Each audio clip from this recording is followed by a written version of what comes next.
Hi and welcome everyone to this nice, intimate pickling gathering.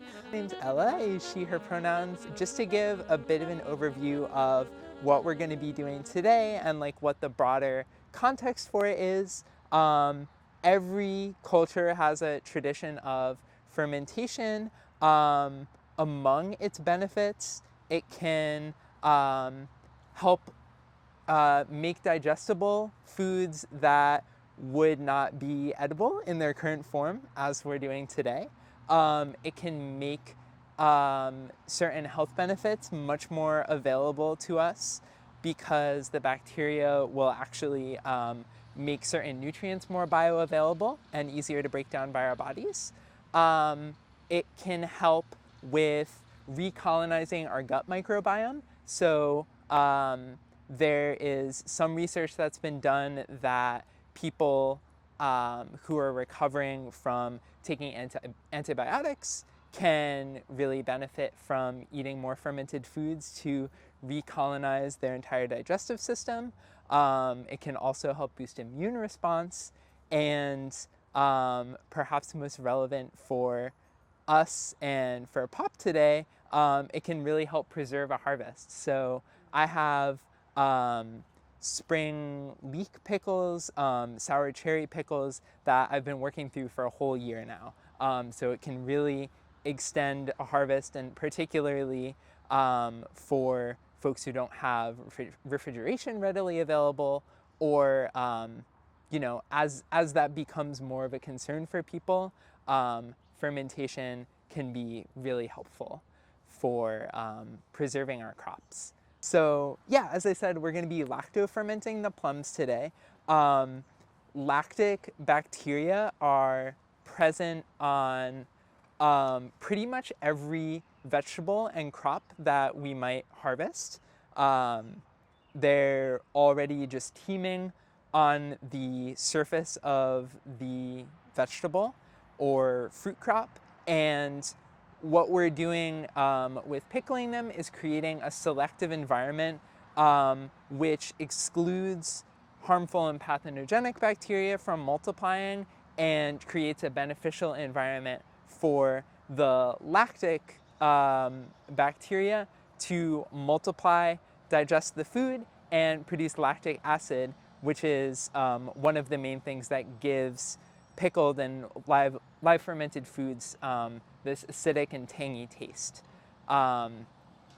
So live fermentation, as we're doing it today, can be done without any sort of added cultures. Everything you need is already present on whatever we've harvested.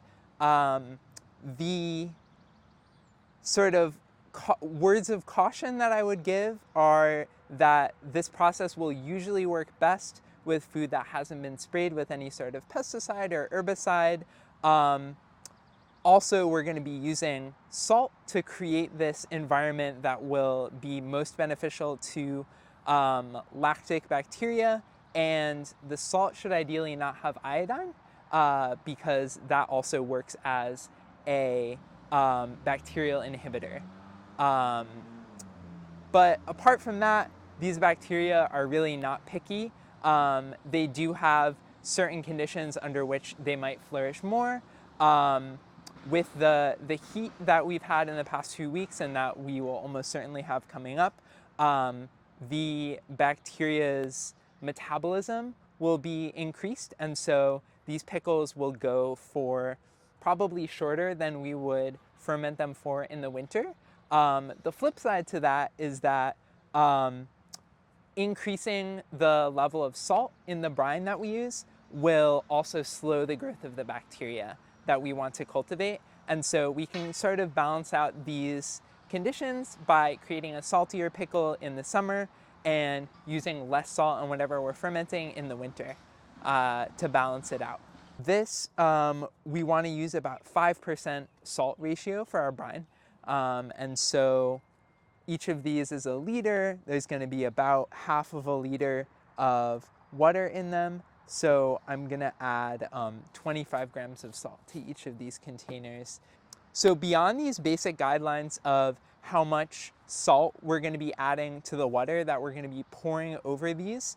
The flavorings are sort of up to your own discretion. So you could create a pickle that has a lot of different spices, and I often like a really nice like mixed late spring pickle like that.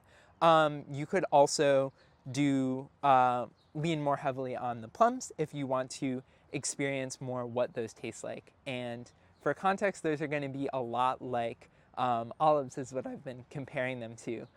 They're crunchy, you spit out the pit, they're going to be like savory and salty and tangy and briny in the same way that an olive will be.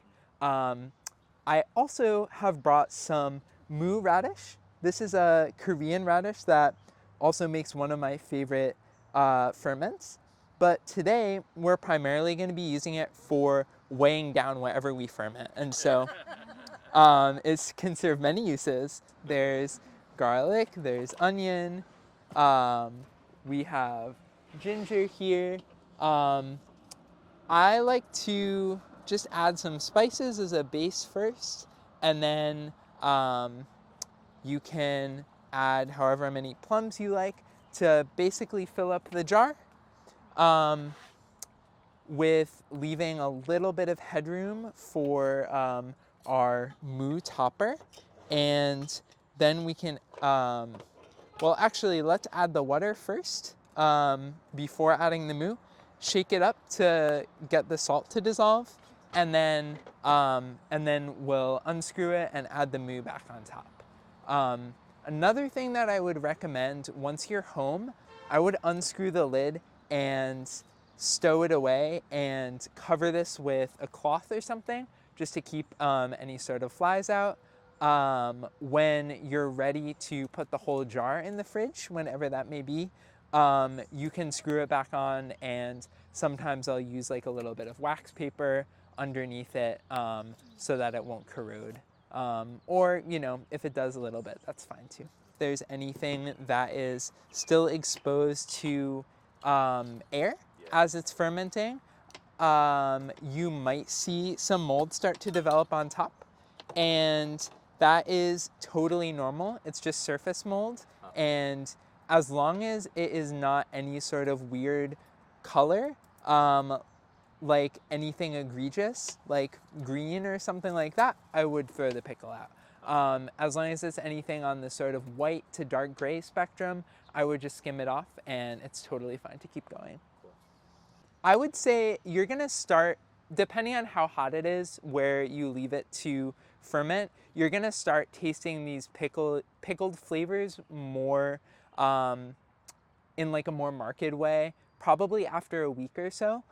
So that would be like my bare minimum. Although if you're harvesting something and pickling it in like the heat of summer, like especially with cucumber pickles, sometimes you only need to let those go like 2 or 3 days.